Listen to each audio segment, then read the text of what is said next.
separate. Yeah. Works for me. Yeah. Yeah, that's fine. Yeah, it's a gross article. All right, welcome back. Another Wisco Fanatics Friday episode with Simon and Bryant. Tyler and myself are obviously here every week. I just wanted to say congratulations to surviving another ugly Thursday night football game because, God, I don't know how they can get any worse, really. Yeah, that was. At least there was a touchdown. 12-7. It's two touchdowns. The 2 touchdowns. That's true. Oh boy. Did you guys saw watch something like game? 30 consecutive possessions without a touchdown? Oh. I don't know. I went and seen Halloween Ends instead of watching that game. And somehow the game was still scarier than the movie I went and seen. I watched the first half and then I was like, why am I watching this? This is horrible. I'm not going to force myself to watch this.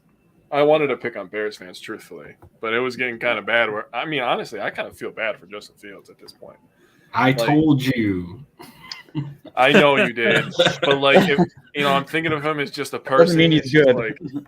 I didn't say he was. I feel bad because he got picked in the top 10. So right there's expectations. The Bears always have shitty quarterbacks, so they're right there's expectations. It's just like expectations. I can't feel bad for somebody that's making $20-something million. No matter what. The Bears the Bears fans talked him up so much too. Like, oh, he's going to be the guy that takes us to here, and then their GM was like, we're going to take the North and never give it back. And yeah, someday. I don't feel bad for him in his personal life, but he was dealt a shitty hand. Yeah, professionally. Yes. That's kind of where I'm at.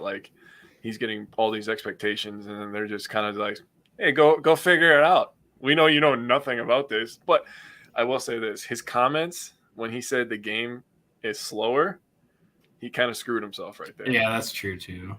It's like that's true too. You haven't played a real NFL down yet. Yeah, there's a couple catches that need to be made for him last night for sure. The last 10 minutes that I watched of the game, I think it was Dante Pettis hit it right in the face mask. It's pretty bad. Another one went right through the guy's hand and hit the ground. Well, he also kind of messed himself over too. He had a tight end wide open in the flat for a touchdown, and he just overthrew him. It was such an easy throw. Overthrew him. There was first, I think it was the first sack that he took. He had a good 4 or 5 seconds of clean pocket from his offensive line and just held onto the ball. You got to do something. That'll get you. That'll definitely get you, and they got him. I think I saw something that said he has the most time to throw in the NFL. No way. I'm pretty sure that was. I don't know that I believe. I'd have to go find it. It might be a little skewed based on how long he holds onto the ball. Yeah. But I gotta go look for it again. But I saw something to that effect. If they throw his scrambling probably factors into that too. Dude, he's a great athlete. He had a really, really good run last night. Towards the end of the game. What was it, 39-yarder? Yeah, that was a really nice run last night. That was a crazy run. I was like, whoa, okay. But then he had 12 carries for 88 yards. He did. He had a pretty decent game, to be honest. Yeah. And that pass he had to Mooney was a really, really good ball placement. Mooney's got to catch that if he's a number one. Yeah. I'm talking about the very end play. Yeah. He's got to catch that. That was a great throw. Yeah. But Bears fans, again, they were talking about Darnell Mooney like he was the best thing since sliced bread. He's better than every receiver on the Packers. It's like, I know a guy number 13 on the Packers that's catching that. I'm sorry. Yeah. Straight up muscle that away from you, dude. Well, unless it's batted down at the line. Too soon, huh? Yeah. Well, too soon. I mean, we're going to talk about the loss, and then we're also going to move forward. So let's just get the Giants thing out of the way. We got 2 New York teams to talk about. We got the Giants stuff out of the way. We'll find whatever positive takeaways there can be. We'll start with our 3 stars and our underrated performer. So Simon's got the number 1 star this week. So I will let Simon go first and give us our number 1 star. Yeah, I felt like we pretty much agreed on this one pretty quickly. Yep. It was Randall Cobb. Yep. Yeah, 7 catches, 99 yards. He had that huge 35-yarder on the 3rd and 8 in the first quarter. I have no idea how that got through to him. I don't know, man. But I didn't think it was for him. Every time I see him take a long, Did everyone freeze? No, you're good. Oh, okay. Did you freeze? I don't know. Someone froze, and anyways, every time I see him go across the middle and take like a long run, every time we just send that thing to each other, it's Randall Cobb again. That's all I think about. And then he had that nasty toe drag in the third quarter. I thought for sure that was incomplete, but that was so good. I'm telling you, it looks like Randall Cobb like 6 years ago versus the Giants. That was the first time he's caught 8 passes in a game since 2020 when he played for the Texans. Oh my god! And then he had the really good catch over the middle to put him in field goal range too before the half. But yeah, Randall Cobb had a good game. He was targeted 13 times. Thank you. Yeah, when I talk about the passing distribution a little bit later, I have a tidbit on those 13 targets. But Bryant has our number 2 star this week, so I will let Bryant give our number 2 star. So the new number 2 star is actually the fans. So I think that's awesome. You listen to Aaron Rodgers, Matt LaFleur, everyone talk about it. Even all the beat writers, they talked about. There's like 2 bars that were dedicated to the Packers. They said that the crowd was essentially 70, 15, 15, where the 15 were Giants fan and another 15 were just, whatever fans. But you could definitely tell it was heavily Green Bay Packer fans. You could hear it on the TV. You could see it in the stands. Aaron Rodgers on the Pat McAfee show talked about how he met people from like Sweden, Norway, Belgium, or I might not get the countries exact, but he was talking about all over Europe for sure.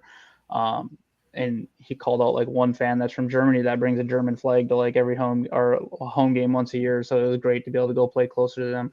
So, and he actually made the comment that, we're not a nationwide team. We're, a worldwide team from our fans. And that's pretty awesome. Like just to see them show out, it was pretty awesome to see. Mm-hmm. Rodgers, in his post-game interview, said that the fans were outstanding 4 times. He said the word outstanding 4 times in his post-game interview.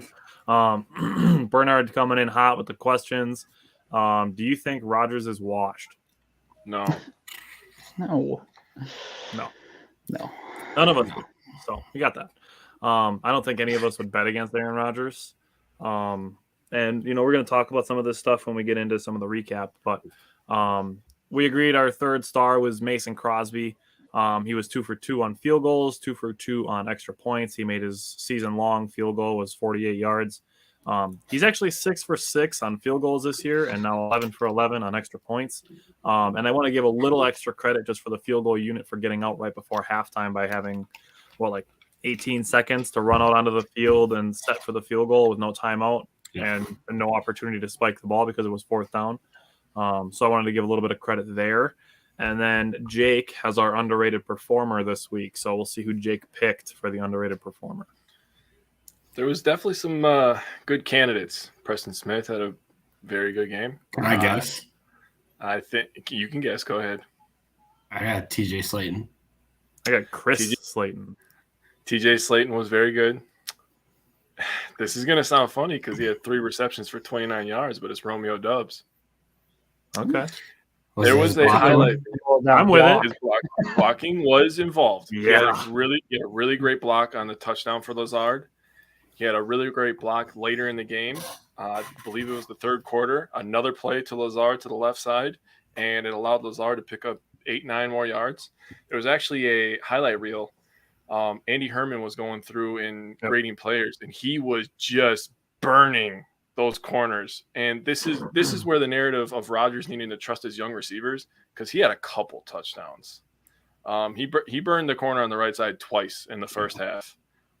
And Andy Herman talked about how he would have graded Doubs as his highest player, from the game if he would have had those targets. But for me, Romeo Doubs blocking and his ability to just get open, I mean, that means something. Later in the year, it's definitely going to mean something. It's those little things that add up. David Cobb was number 1, so that was our number 1 star. So we're going to get into some recap here. Bryant, I'm going to go to you first, and I'm going to let you talk about the running back touches in this game.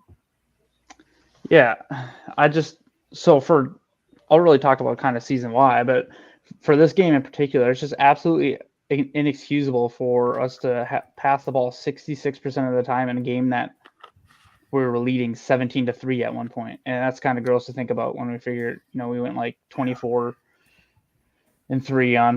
on points in the second half. So to have a game where we're leading 17-3 and 20-10 at halftime, and our running backs were averaging 5.1 yards per carry, I don't understand how you have, I believe it was 9 total carries in the second half.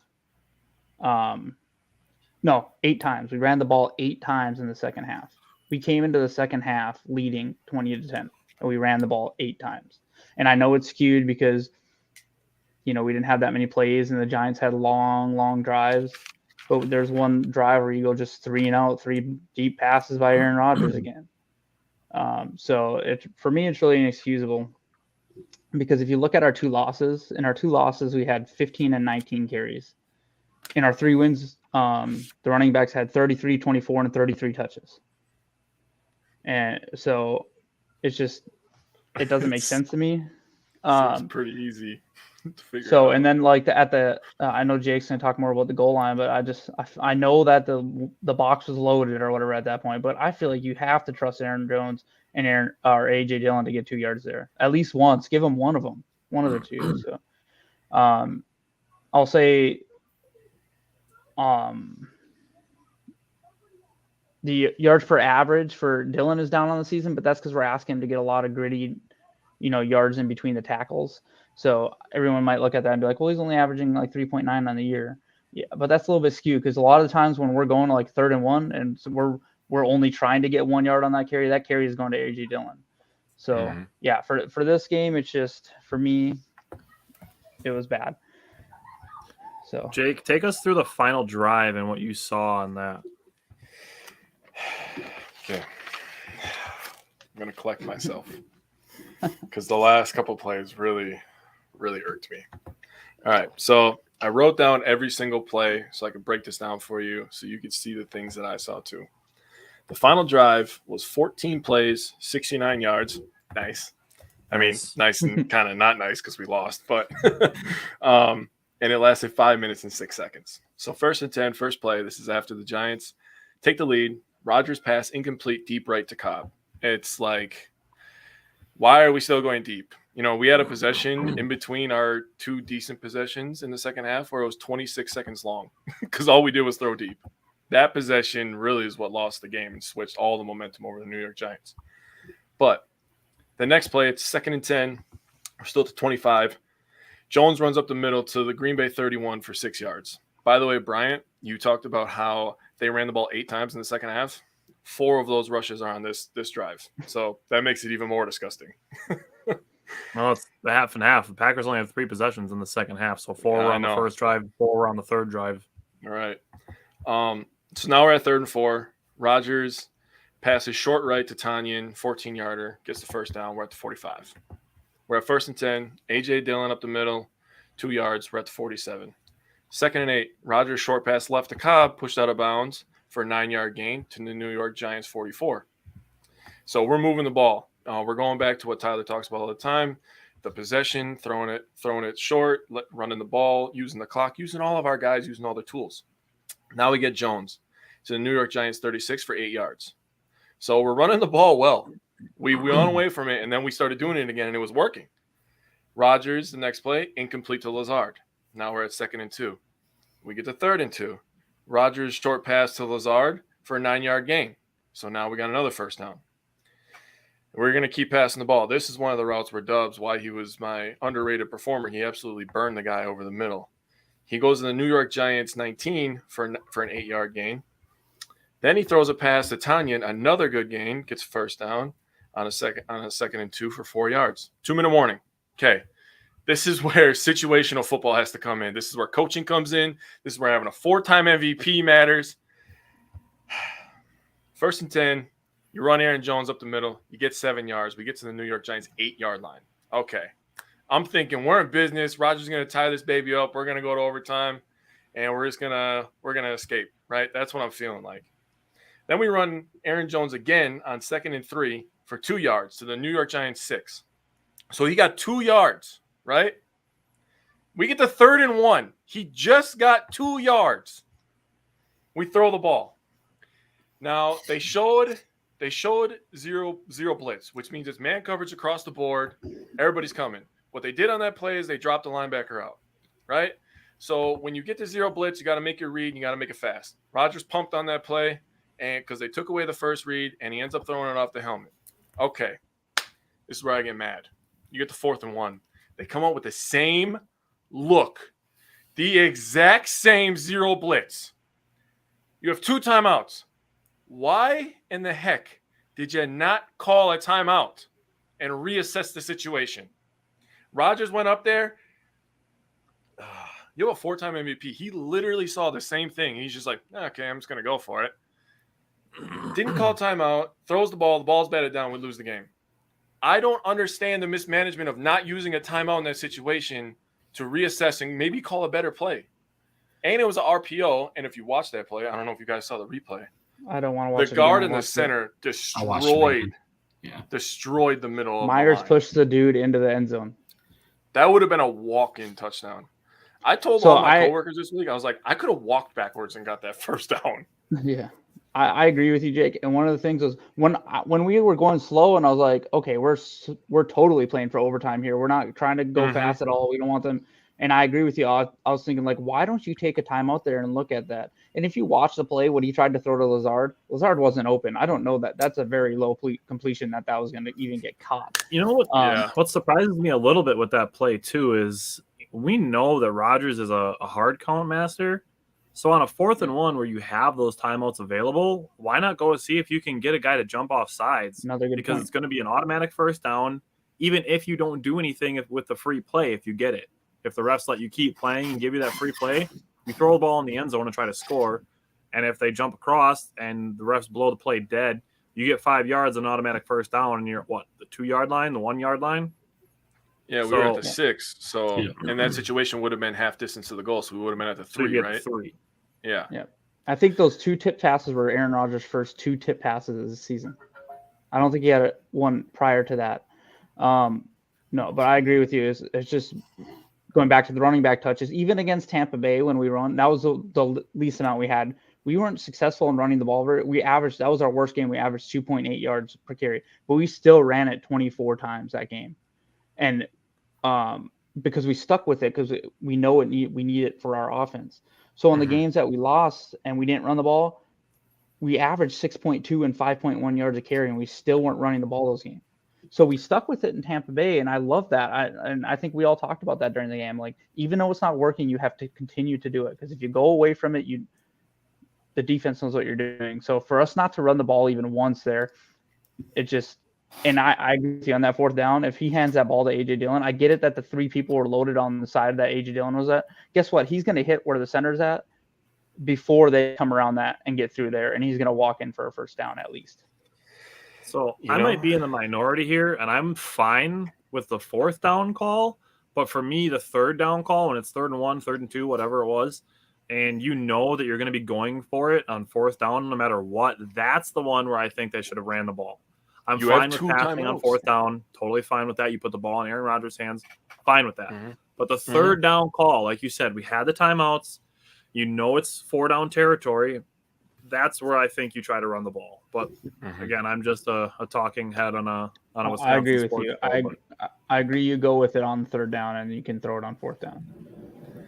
I mean, you have A.J. Dillon for a reason, right? You know, and Bryant touched on it before, talking about, you know, he's been getting all the 3rd and 1 carries. I trust A.J. Dillon to get me 3 feet. You know, like, come on. Yeah. That's all I got on that. So Aaron Rodgers, I think he caught a lot of flack, and I think he actually had an okay game. He was 25 for 39, 64%, 222 yards, 2 touchdowns, no interceptions. I think in the first half, he did a great job of making adjustments at the line of scrimmage. And then I think as far as the deep ball goes, I do think those are going to come together because he needs just a little bit more time. I'm going to talk about this a little bit more when we get into the preview, but with this, like the one that I know Jake is talking about, one of the ones where Romeo Doubs had his man burned on the right side. Basically, as soon as his first reads there was 3 wide receivers to the left, 1 wide receiver to the right, which was Romeo Doubs. His first 3 reads were all the receivers on the left side. By the time he turned to look and make his next read, which was Romeo Doubs, Royce Newman is in his lap. So I'm going to make a point about this later when we get into the preview as far as the offensive line is concerned. But on that one specific play, like he just needs more time to throw those deep balls. Jake and I talked about the same exact thing with Graham Mertz on Wednesday, that he does better on those deep balls when he doesn't have to make the throw super early and he's got to try to lollipop it up there and hope that it comes down in the right spot to hit his receivers in stride. We know Rodgers can make those throws. We've seen him do it 1,000 times. It just comes down to having that right timing, which is something Rodgers talks about a lot, is timing. Having that right timing to hit those guys on those deep routes without having to throw the ball 2 seconds earlier than he wants to because the pocket's collapsing up. So that's something, like I said, when we talk about the preview, I have something I want to say about that as well, as far as the offensive line is concerned. But the other thing that I looked at was the passing game distribution. In this game, Packers had 9 different players with a reception, and 6 different receivers had 2+ receptions. Randall Cobb had 13 targets. That's the first double-digit target player of 2022. So we talked about, like I've said the word balance probably 10,000 times since Devontae Adams was traded. But, Rodgers has 8 touchdowns to 5 different players. And if Christian Watson catches the first play of the season, he's got 9 touchdowns to 6 different players. So that, and then looking at season averages, Randall Cobb's averaging 49.8 yards per game. Allen Lazard's averaging 52.3 yards per game. Romeo Doubs is averaging 42.6 yards per game. So the balance is there. It's just going to come down to execution, and I'm gonna stick with a theme here. But I really feel that this is less about a lack of talent and more just about growing pains. Because we are still in week 5. So yes, I know it's going to be a cliche, and people are going to be like, "Oh, they've had 5 weeks to figure it out." It's still early to me. And especially when you consider the fact that Allen Lazard missed week 1. Sammy Watkins has been out since week 2.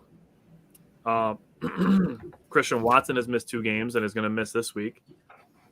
And now we're getting into the scenario where since week 2, Romeo Doubs' role is increasing and increasing. Robert Tonyan is getting healthier. Randall Cobb is getting more involved because he's performing like he's 10 years younger than he is. So there's a lot still going on here. So I'm still in the mind that it's more growing pains than a lack of talent as far as the offense and the passing game is concerned.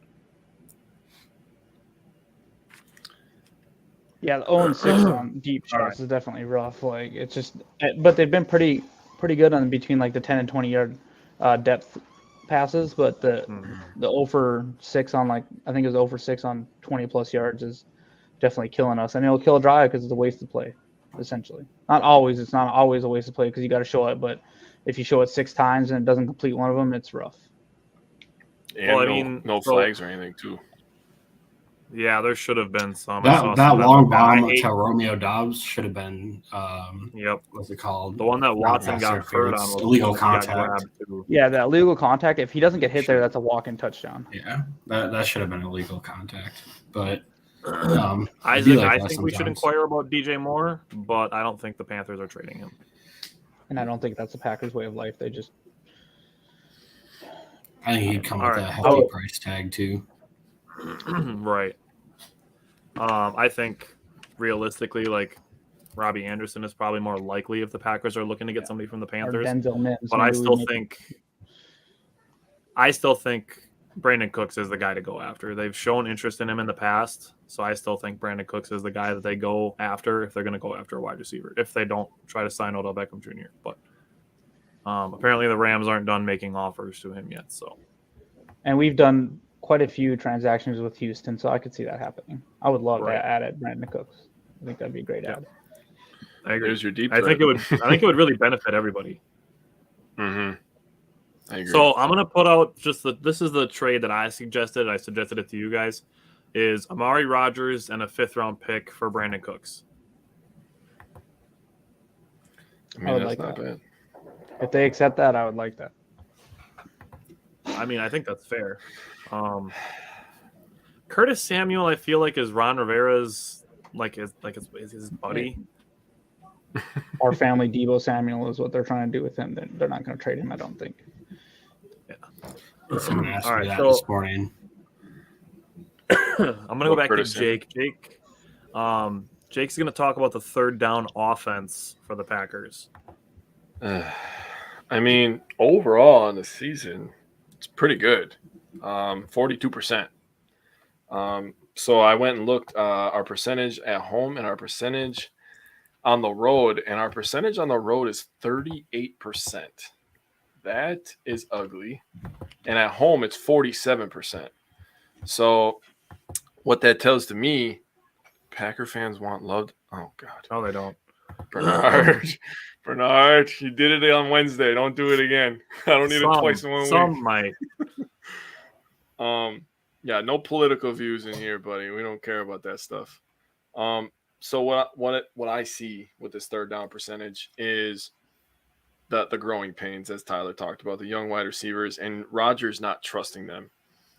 I didn't look super deep on penalties or anything like that, down in distance, but all I'm seeing is the Packers just need to run the ball. And I understand that sounds really vague, and people are going to be like, well, that doesn't fix all our problems. But running the ball allows you to put yourself in 3rd and manageables, consistently if you're running the ball well, which the Packers do a pretty damn good job of. We have 2 good running backs, too, that can find gaps.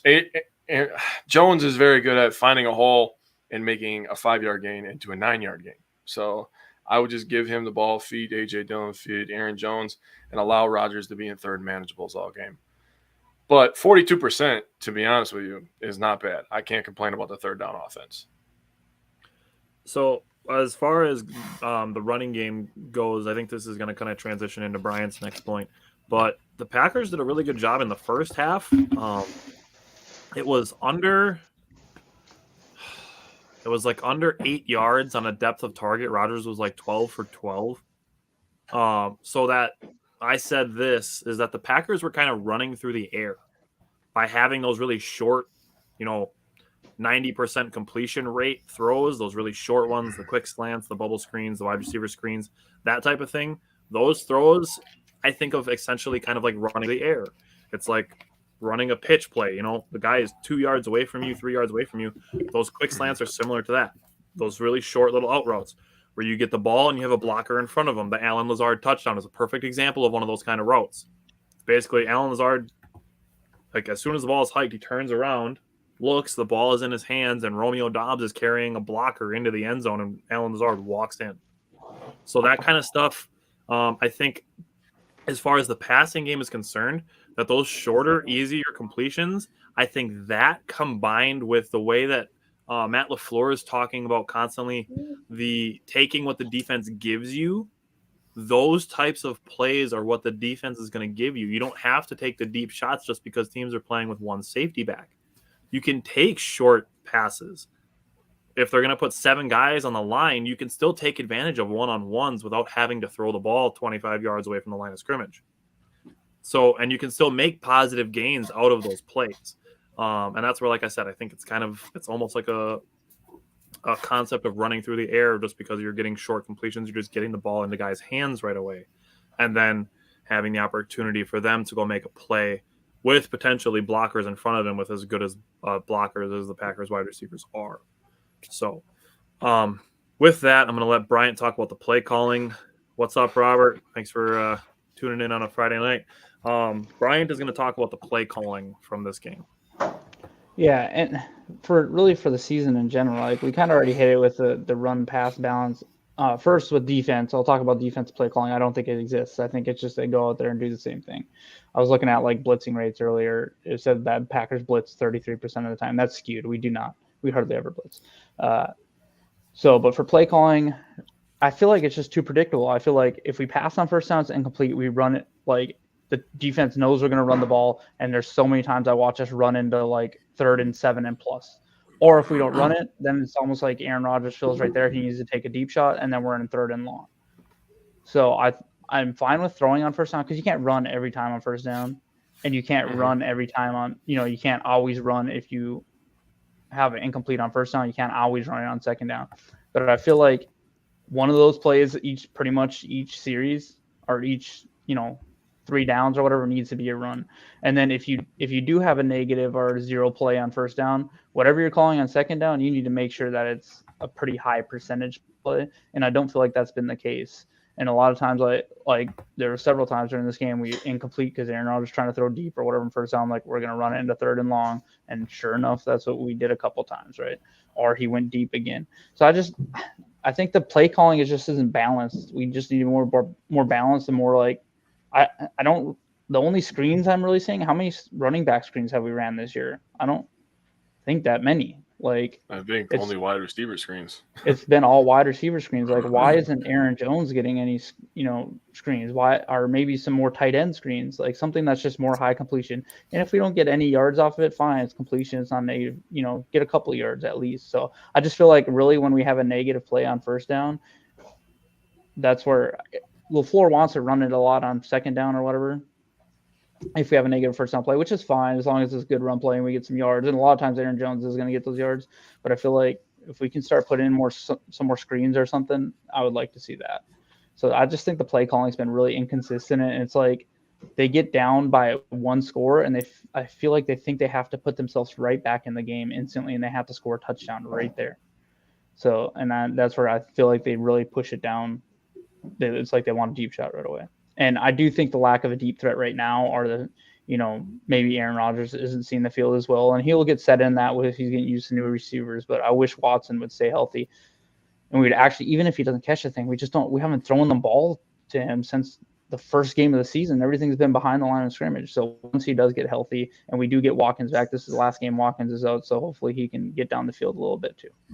So hopefully that will help us. Or maybe we do make a trade. The people aside from Brandon Cooks, who I would love to see target, and I don't want to root for a team that I don't care about to lose, but I'm kind of hoping Seattle keeps losing so they might actually move on from Tyler Lockett because Lockett has been someone I've been talking about since this summer, and I would love to see him in a Green Bay Packer uniform. But yeah, we just need more consistency.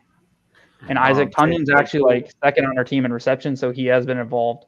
And there was one play this game, right, where he was deep down the field and we got the penalty. That was the one deep shot we took that we got the penalty. Yeah. I'm pretty sure that was pass interference this game. So I think he's becoming more and more involved, and I think we need to run him up the seam more.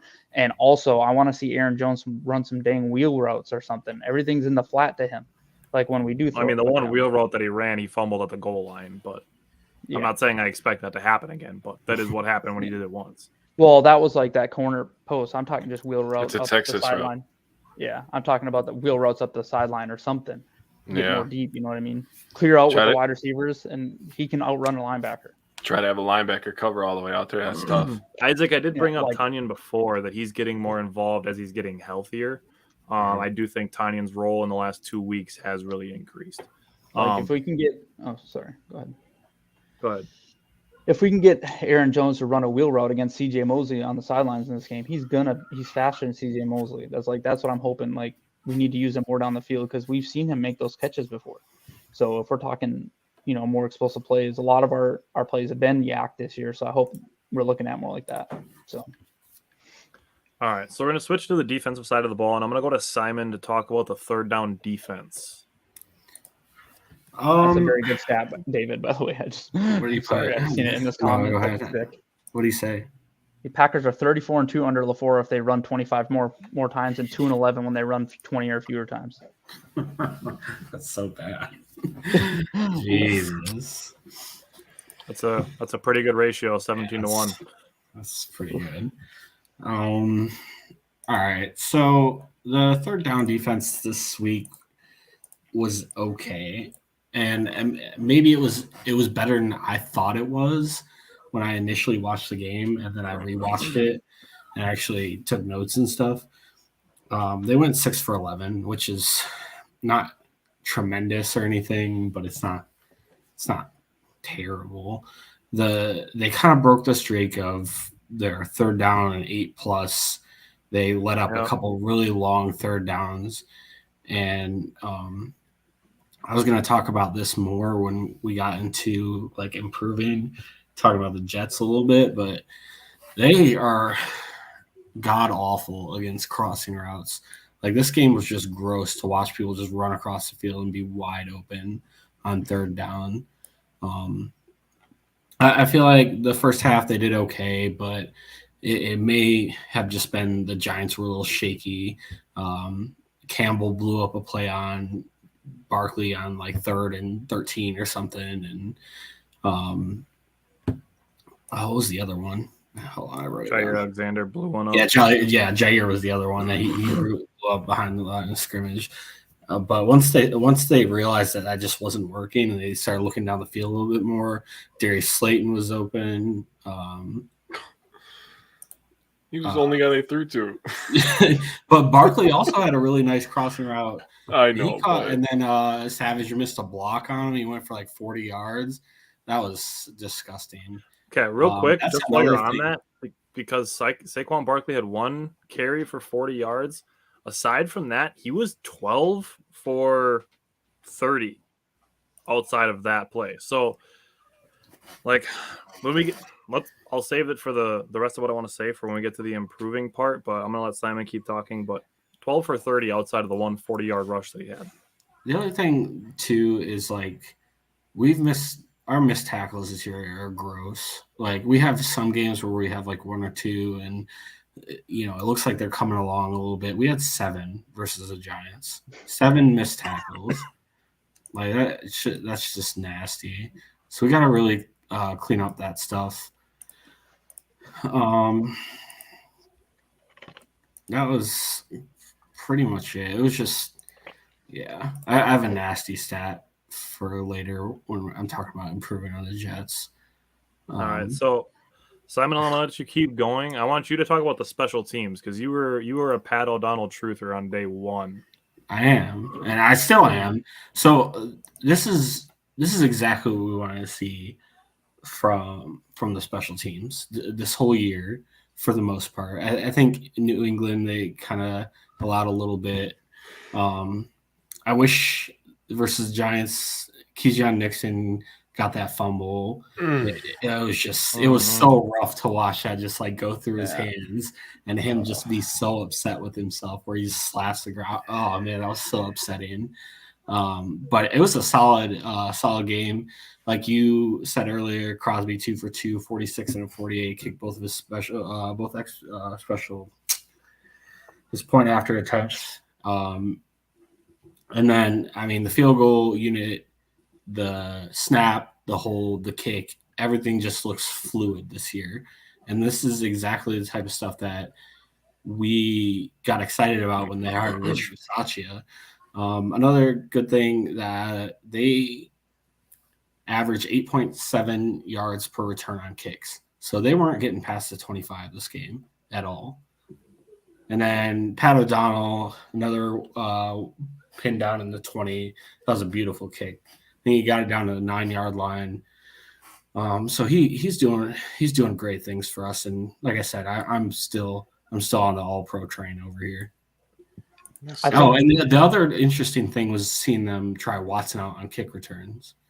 I don't think anything really special happened, but it's interesting to see their usage of Amari Rodgers just dwindle to almost nothing now. So Rich Bisaccia was actually asked about that, and his answer to that was that they're just looking to add some speed. He said they may also use Keyshawn Nixon in that role.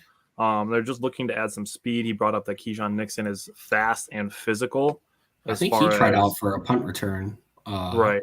Times this game. So, going into potential improvements the Packers can make, I know one that's really been brought up. It was brought up to Jerry Gray. It was brought up to I can't think of Montgomery's first name. And it was brought up. It is Jerry Montgomery. That's what I thought. And it was brought up to Joe Barry. and actually was brought up to Adrian Amos as well in the post game, and they all said the same thing, looking at how they can improve the lack of turnovers that they're creating.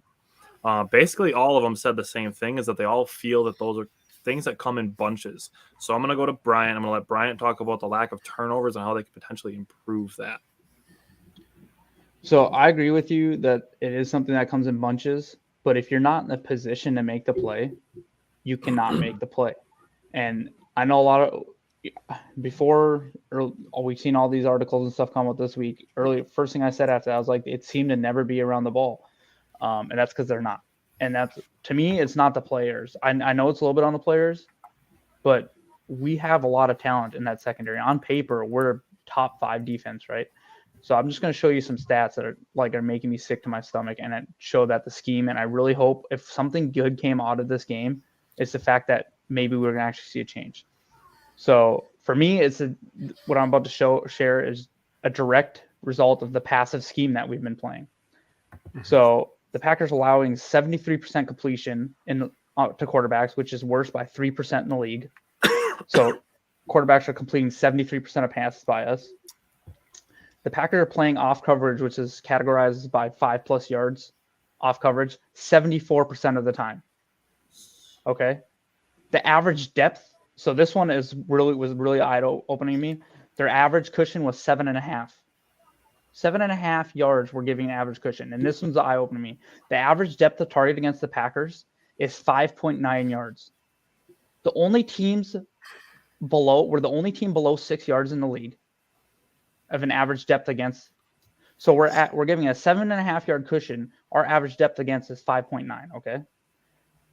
So that league average is 7.8. Okay. There's only like 7 other teams that are even below 7 yards average depth. Okay. So then we've given up the fewest air yards, but we've actually given up more yards after the catch than in the air. So they're throwing it short and they're running against us. That's so There is 8 other teams. There's 8 other teams in the league that have given up more yak than air yards, and all of them are towards the bottom of average depth. So that that's showing is that those teams are playing soft and letting them catch and run. So this is the other one that kind of really got me was we're one of 8 teams that are allowing a passer rating of a plus 100. The next closest to us is allowed 71 yards more per game per passing. So we're coming up and making those plays, but basically what we're doing is we're allowing them to throw. Dink and dunk. So, yeah, this is gross too. Passes defended is 7. That's 7 less than the next team. The New England is second less in the league at 14, so they're double our production. And there's 5 teams in the NFL that have 7 interceptions or more. So we have 7 passes defended. There's 5 teams with 7 interceptions more. In the last 2 games, who are the quarterbacks who played? Bailey Zappi for the most of it, and Daniel Jones. We had 1 pass defended, and that was tipped at the line of scrimmage against those quarterbacks. Dean Lowry? No, it was Jonathan Garvin. Oh. So that is uncalled for. This is what I'm talking about. So we're telling these people to play off. So we're letting what do we all say? Make Daniel Jones, make Brian Hoyer / Bailey Zappi beat you deep and make them beat you. What do we do? I got another one. Oh, go for it. All right. So going off of crossing routes and zone coverage, Green Bay is allowing 134.3 passer rating to opposing quarterbacks on plays with at least 1 crossing route. Yep. So that's 31st in the league. So we're trying to play this scheme where it's all about communication. Look, Bear Stokes is fast, but he can't start flat-footed and pick up someone running across his face. It's not going to happen. So what we're doing why aren't you in the face of these wide receivers and making Daniel Jones and Bailey Zappi beat you deep? Why are you letting them complete 5-yard passes and getting in third and short all the time? It doesn't make any sense to me.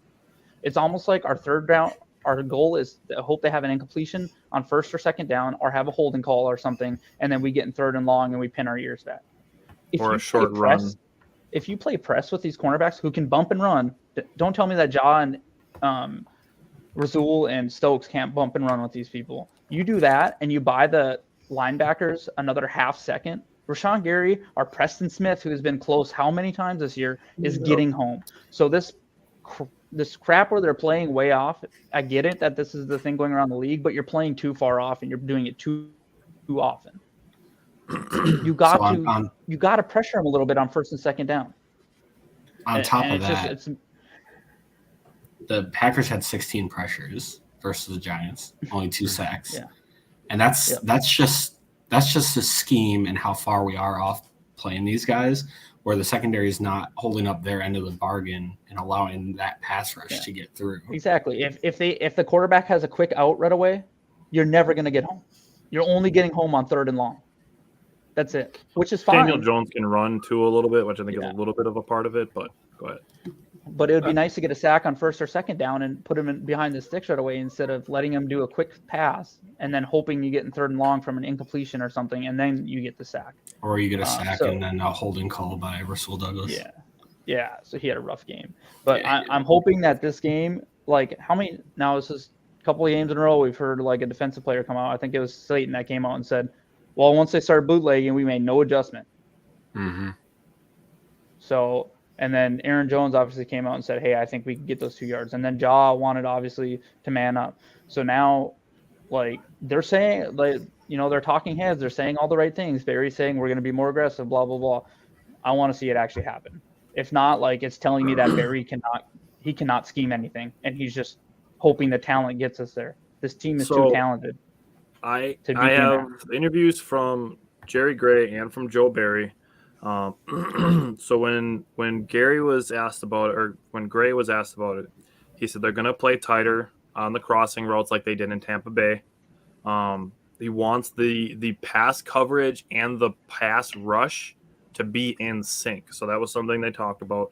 Mentioned a bit of inconsistency with Rasul Douglas because he started outside, then he came inside, and then he went back outside when Jair was hurt for a little bit. We actually have a really small sample size of Jair Alexander and Rasul Douglas playing together. So I think that's part of those growing pains. Like I mentioned, they've only played like 3.5 games together so far. So that, and then this was echoed by Matt LaFleur, who said he wants guys playing at 100 miles an hour, playing with instincts. Gray said when it wasn't Gray, it was Amos, actually, who said that their emphasis in practice has been it's okay to make mistakes, but not to make the same mistakes multiple times. They want guys playing with instincts, playing fast, and really just, like I said, like, trusting their instincts. That was said by multiple coaches and coordinators this week. So they want to play fast. They want guys to trust their talent, which they know they have, because it's brought up every single time the Packers play. There's 7 first-round picks in the defense. They want those guys to trust their instincts and their athleticism on top of it. That's why the Packers draft all these high RAS score guys, because they have the physical tools.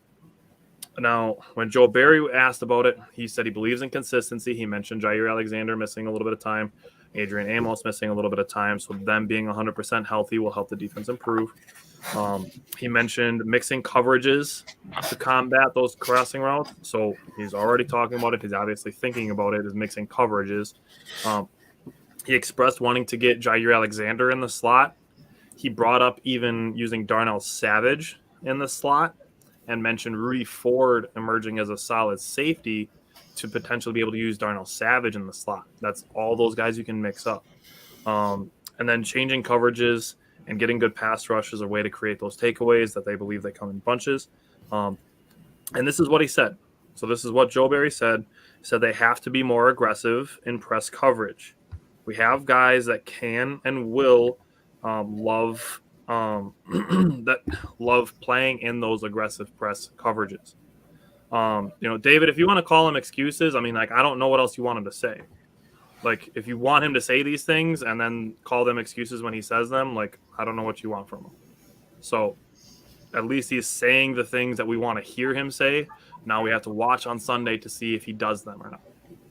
So we can only take him as far as we've gotten so far. So, call it excuses if you want, but at least he's saying the things you want to say. I mean, the injuries too. I mean, Jair Alexander and Adrian Amos are basically your two most veteran guys on the defense. So those are your two defensive leaders as far as that room is concerned. Maybe Preston Smith, but and then Joe Barry said he loves having coachable players like Rudy Ford. He brought up he's constantly at his side asking questions. Downard, the safeties coach, said the same thing. He's constantly texting him, asking him questions, asking him about this. So Rudy Ford potentially emerging at safety is going to actually give them the opportunity to use Darnell Savage as kind of that star player. And I don't mean like he's an all-star player, but like the star player, the hybrid guy on the defense where you can put him in different places. What I would suggest, this is just purely a speculation thing, but maybe turn Darnell Savage loose on a blitz. That's those mixing up the coverages things that Joe Barry's talking about. So and then the other thing that Joe Barry said was making full speed decisions. So multiple coaches, players, and coordinators are talking about playing fast, playing with instincts, and trusting your talent. I'd like to see the secondary blitz and maybe the inside linebackers blitz a little more. I think we still have 0 sacks from anyone that plays off the line. So, like I said, like that percentage that said we blitz 33% of the time, maybe that's where bringing someone up and dropping somebody else out and they're calling that a blitz. But I don't see us bringing more than 4 very often. I think they're calling the five man on the line, so they stick 5 players on the line and they rush all those guys. They're calling that a blitz, even though that's just a heavier line. Yeah, they're all like they're not. That's no scheme. There's no trickery going on right there. That the offense knows those 5. That's kind of what the staleness of this defense has been. It's just so obvious what we're doing. They're not mixing it up and making the offense guess. And I know they trust. I know they want Quay Walker going sideline to sideline, and that's what his speed helps with. But mix some of the stunts that you can run with the defense, and you're talking about mixing coverages. You can mix blitz packages as well. Send Quay Walker on a blitz. The dude's got the speed to beat somebody around the edge. It doesn't have to be often, but once, twice a game. All right. Do either Jake or Simon, do either of you guys have anything that you want to throw out there that the Packers can improve on? Yeah. I just want to talk about the defense. It kind of goes along the lines of the offense and having situational awareness. And all those stats kind of made me sick. I was holding back some vomit. So thanks for that, Bryant. Appreciate it. The zone defense really predicates, when you play that far off the line on sure tackling. And obviously we don't have that right now. So now that's when coaching comes into a factor, right? So having that situational awareness, maybe bringing down a safety, and you run a cover 3 and you just have him guard the tight end on the line. That's something that you can do. You can run a half of the field where they run man. Just let Jair just take the number 1 guy. Just let Jair be that guy. He talked in the offseason about being a dog. He actually got interviewed by Larry McCarron, and Larry McCarron asked him what a dog is. He said, you don't want to be a cat because, the cat don't take what it wants. The dog takes what it wants, Jair wants to take what he wants. So let Jair be a dog, okay? Let him go out there, do his thing, and then you tell everybody else to figure it out. I don't know what to tell you. That's what happens when you have superstar players. You let them be superstars. The coaching is holding back the talent of this team, and I agree to a point with that, but players got to make plays. That's why I brought up the missed tackles. So it's a little bit of both.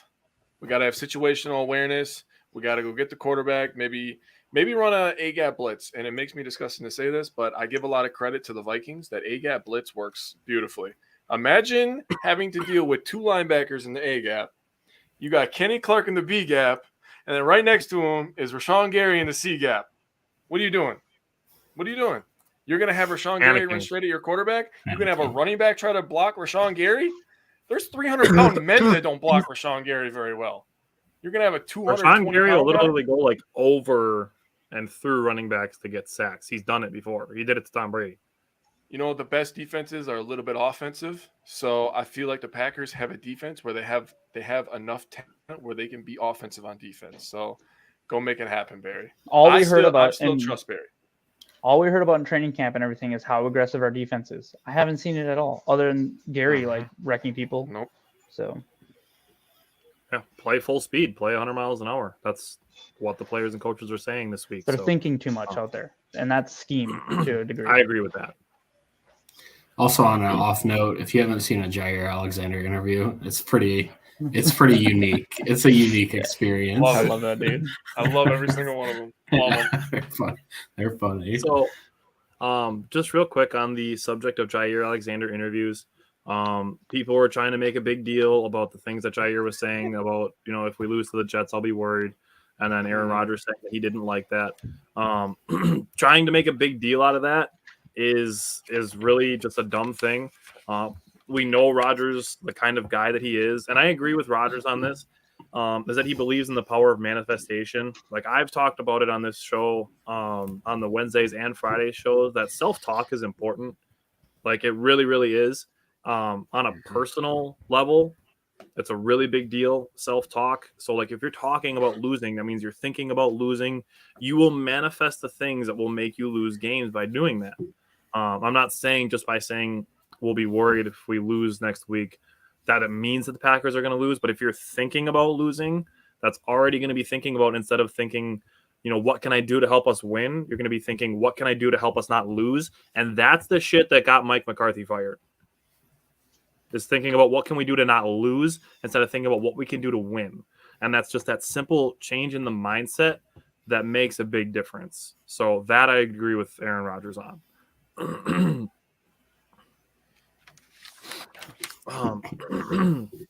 Okay, so let's go to Brian. Do you have the Packers Jets injury report? Yeah, once again, both teams are coming in pretty, just like last week, pretty healthy.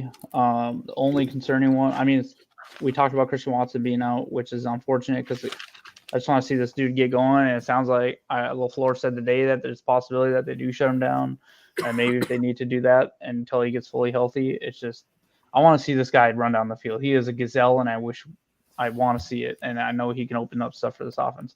So he's out, and Tipa Naliai is out, which could actually open up more blitzing opportunities for Quay Walker. And then questionable is Rashawn Gary. We don't want to be without Rashawn Gary, and I know LaFleur said that one is concerning to him. So I don't know if he means the injury or it would be concerning if he can't play, because he does so much for our team. And with Tipa out already, we'd be pretty thin at that. And Bari and someone like that would definitely have to step up. And then probably elevate someone. Yeah. Which would have will come out tomorrow. So we might get an idea of that to see what happens tomorrow if they elevate someone who they elevate from the practice squad. And then Dwayne, for the Jets, Dwayne Brown is questionable, but he fully participated today, so I think he'll go. And then they did have Jermaine Johnson, he's got 1.5 sacks on the season for him. He's like the third on the team or whatever. So that is kind of a big loss for them, but they still have Quinn Williams and Lawson. So I think they'll be fine. Really well. Jermaine Johnson from Florida State, right? Playing pretty well. So it's unfortunate that he's out, but for them, it's good for us, I guess. But pretty healthy teams coming in all together. Which is good. That's what you want to see. So. Looking at the Packers for... Remember, the Jets are without their starting right tackle, Mekhi Becton. So their backup right guard is actually slid over to the starting right tackle. What is it? Elijah Vera Tucker. Yeah, from USC, young guy. But he's a beast, too. He's pretty good. Yeah, good but player. He's playing out of position. He's playing in another position. So having Gary out would definitely hurt, but it would kind of make it a little bit more even on that side of the ball. Between Gary being out and or Gary being hobbled and Nalia being out, I think this is really a big opportunity game for Kingsley Enagbare. So potentially a big opportunity for him. So, best of luck to him to potentially make the most of his opportunity. But going into the Packers offense against the Jets defense, Aaron Rodgers, he was a full participant. So as we're transitioning out of the injury report, Aaron Rodgers was a full participant yesterday and today. He's not even on an injury report. Yeah. So Rodgers had a quote in one of his interviews this week, and he said, "I expect that typical stretch coming up at some point where we get really hot." He said, "Hopefully it starts this week. but I think it's right around the corner. He also said that he loves that the expectations are high. He knows that Green Bay has a standard of excellence, but he still doesn't panic or get down after losses. The Packers haven't lost a back-to-back since they hired Matt LaFleur as a head coach. Regular Packers season. have not lost back-to-back games. That's true. Regular season, that is true. Well, you can't lose back-to-back in the playoffs, but you lost. Well, I the think he last meant like week of the yeah, last regular game, season. like we I did also against the Detroit, playoffs. and then yeah. You have to insert that caveat before someone. And technically, actually, we lost to Yeah. Detroit last year, and then we lost to Minnesota to start the season. So, but yeah, in season we've never lost back to back. Yes. Okay. All you fuckers on being super technical with me? I mean, trolls, man, they get to you. Yeah. Trolls, I know. trolls, Yeah. they make you Here they are say in your words person. very I've carefully. been hanging out in the huddle too much to deal Yeah. with this. Yeah, that'll get you. So, Matt LaFleur, in his interviews, he talked a lot about the Jets' defensive effort and the ball skills of the defensive backs. So, looking at the Jets' defensive backs, Gardner is tied for 4th in the league in passes defense with 6, and LaMarcus Joyner has 4. So, it's 2 guys in their secondary that have 10 passes defensed. So, I'm probably going to end up talking about them again when we get into our matchups that we're looking forward to. But like I talked about with Aaron Rodgers in the recap, timing is going to be important. And Matt LaFleur said the exact same thing. He said timing is going to be important and acknowledge that Green Bay has yet to win the turnover battle is another thing. He doesn't have a lot of concern about Rodgers' thumb. Obviously, we just mentioned that he's off the injury report. They don't have long-term concern on Watson, but they are thinking about shutting him down, like Bryant said, just for a short period of time. And then the last things that he talked about were crediting the culture for Romeo Doubs being such a good blocker as a wide receiver as a rookie already. Between Alan Lazard, Sammy Watkins, and then Vrabel, the wide receivers coach, he really praised the culture that Romeo Doubs has been brought up in as far as blocking wide receivers go. And then again, just stressing wanting players playing at 100 miles an hour, not being afraid to make mistakes, just don't make the same mistakes multiple times. That was echoed by not only him, but Adrian Amos and some of the other coaches and guys. So Adam Stenavich, he was interviewed. He said they're looking to be threats at all levels. So it means they're not going to completely go away from those deep shots. It just comes down to being more selective of when to take them. In my opinion, the best time to take a deep shot is second and short. That's a really specific thing. And, teams can prepare for that if they're looking at second and short and they see you going 5 wide from the shotgun, like they're not going to be stacking the box. So he did say, Adam Stenavich did, that bad offenses are stubborn. So ones that aren't open to making changes, ones that aren't, just going to keep doing the same things. He did praise Elton Jenkins for having his best game of the year against the Giants. And then he was asked, Aaron Rodgers apparently pulled aside all the wide receivers and showed them old clips of Devontae Adams and Jordy Nelson and James Jones and even Greg Jennings, and showing them about what the experience level of those guys brought to the team and what he's looking for from them. So just kind of trying to grow that chemistry with his wide receivers. So I said it probably 100 times, but the narrative that Aaron Rodgers isn't a leader, it's just false. Just because he's not rah-rahing guys on the sideline during games doesn't mean that he's not a leader. So I just wanted to point that out, that Aaron Rodgers is meeting with the wide receivers, outside of just the offensive meeting rooms, wanting to grow the chemistry with these guys. And not only that, but there was one random reporter that I don't know what he's reported really, but said that Nothing. Apparently that Rodgers has made it clear that he wants to retire at the end of the season. Literally nobody has said anything that echoes that. And even Rodgers himself, when he asked about it, he was talking about the development of Doubs and Watson and even Lazard, that'll factor into his decision. And the way that he talks about them really makes me believe that he's going to play beyond this season. I don't know if you guys agree with that or Yeah, not. no, I agree. That's my And take he's from made, that. I don't remember the exact comments, but he's made comments this summer that made it really seem like for sure he was playing this year, next year. Like, so. I mean, All money right. talks. So that's all I'm going to say about that. So I'm going to go back to Bryant, and I'm going to let him talk about the running back touches and the play calling again as far as the concerns with the Packers offense. Yeah, so for this game specifically, they just need to even it out.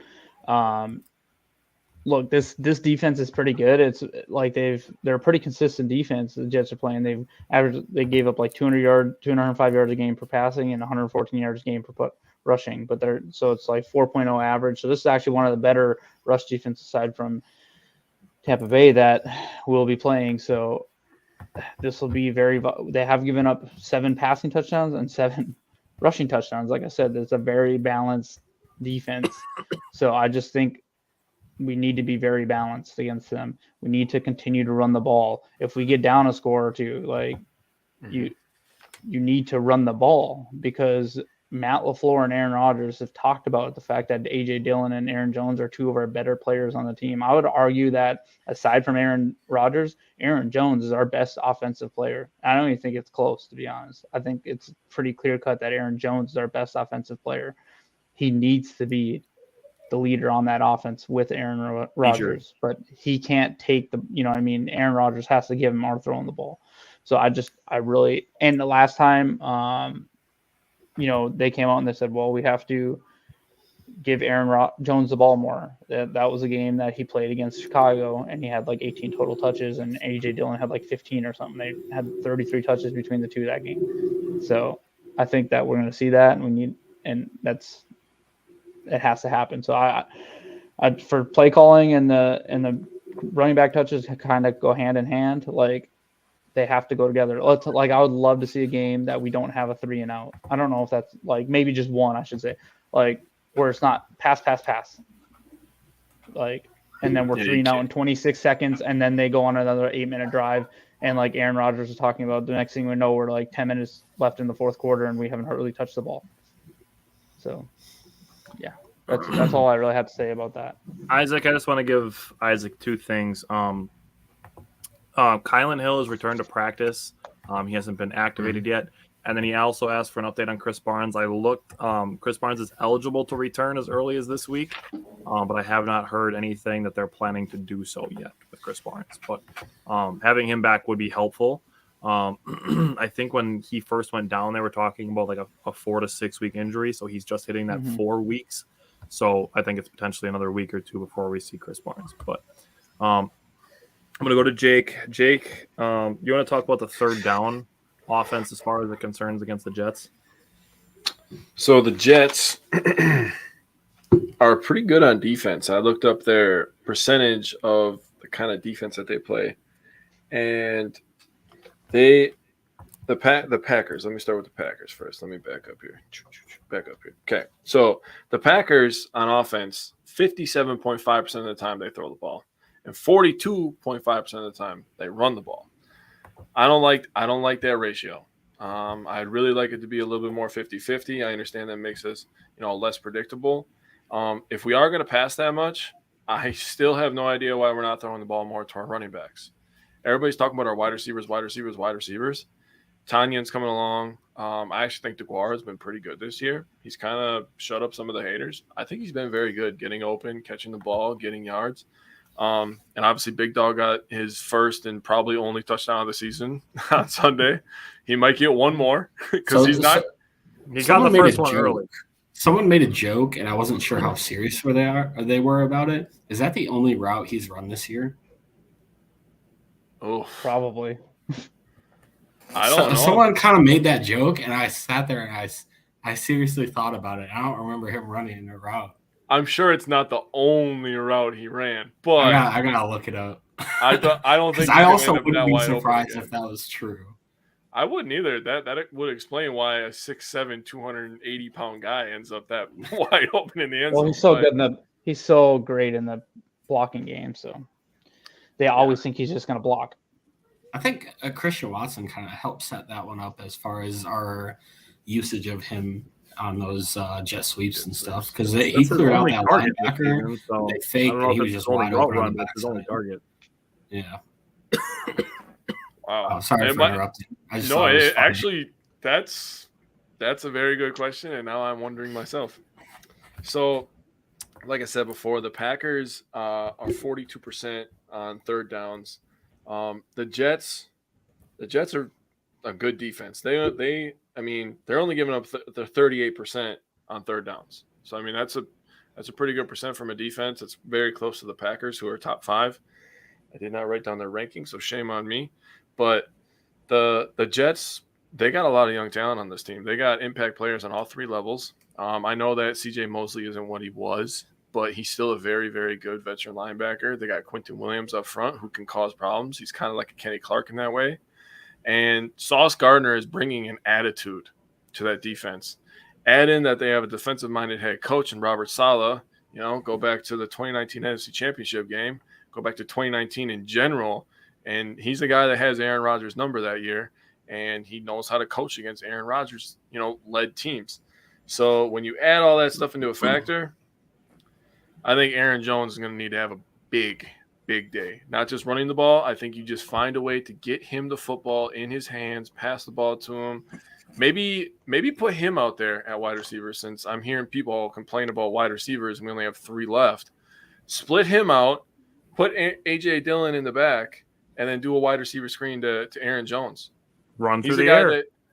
if you just get him the ball, he will figure it out. He's one of those guys. He's a special talent. So I think to have a good third down offense this week, I think Aaron Jones is the key. Simon, is there anything you wanted to add to the offensive side of the ball? Yeah, just one thing. I want to give some, I feel like, unappreciated love from us because we haven't said his name, I don't think, all year. So John Runyon Jr. has been an animal this year. Listen to this. Runyon hasn't allowed a pressure 167 pass blocking snaps. 0 pressures, 0 sacks, 0 hits, 0 hurries.